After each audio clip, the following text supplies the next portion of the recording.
Kawsara Fall TV seen YouTube bi leen di jox information yu wër te wóor à temps réel. abonné leen activé cloche notification bi ngir bañ a manqué benn vidéo bi bàyyi ko fii ci Kawsara Fall TV moo xam religion la éducation santé politique ba ci sport lépp ngay am fii ci Kawsara Fall TV abonné. asalaamaaleykum wa rahmatulah mbokk yi ñoo leen nuyu baax di leen siyaaraat fi ñu leen baaxoo nuyoo seen mag bi Kawsara Fall TV comme ni leen ko wane woon ci fan yi ñu génn ci accident bu métti bu nga xam ne ci yoonu Xelkom. waaye lan moo waral accident yi mbokk yi loolu lan war a waxtaanee accident yi chauffeur si dawuñu ndànk oto yi lañ ci yeb ëpp na kee oto yoo xam ne contrôlé woon ba xam am na frein waa wala déet ndax am na ci yoo xam ne amuñu frein dañoo daw ba mu yàgg mënatuñoo dal ci kaw oto yi ñu wàcce oto yi daanu te oto yi am na ci yoo xam balay jóg war nga contrôlé oto bi di daw am na frein waa wala déet chauffeur si nanu dellu si waat seen xol ñi yel oto yi bu événement amati nañu ànd ak seen sago mbokk yi kan mooy Serigne Saliou ak Serigne Saliou lan moo doon ak dundam soo jëriñ ndaw yaa ngi ci tool yi de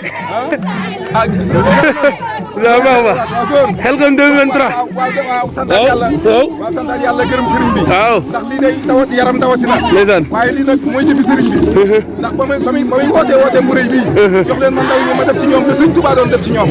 donte yow ma ko ma barkeeloo ko ndeysaan tey jii loolee meññ na ku xool mbooloo mii xam ni borom karaw bu weex nekku fi ay ndaw rek a fi nekk laxasaayu jaayante tey jii sëriñ bi fu mu tëdd xolam sedd na ab liggéeyam neenu yàlla nañ ci dajee ngërëmam amiin lépp loolu buñ ko mos a liggéeyal liggéey bi yàlla na doon ak dolli ko ci ñun gën a kawe ci li mu ñu mos a nangul yëpp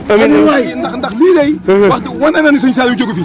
waaw moom du ko fi jóg dëgg jëf jaa ngi waaw jëf ji nag dañuy ànd ak moom ba keroog ñu koy fekki yàlla nu dajalee ngërëmam te nangul nu gën koo man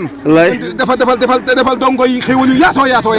ba kenn ku nekk mën a jooyal yéeneem ci liggéeyam bii nga xam ni kat lépp xaj na fi waaw lépp xaj na fi àll bii day ba mu koy dàkk ba mu koy daggulu daa gisoon ni àll bii ak Afrique mën na fee jege te yéeneem mooy Afrique li koy dund lépp mën naa jóge fii yàlla nan dem ba suñu borom dogal kattan gi mate ko Ousmane Sonko yor réew mi waaw amiin defaral ñu àll bi ñu liggéey fi liggéey boo xam amiin sëpp nañ ci teg seen bët amiin Serigne Saliou amiin Serigne Cheikh Mbacké Saliou dégg nañu suñu xol set na jaajëfaat Serigne Saliou di woon koo xam ne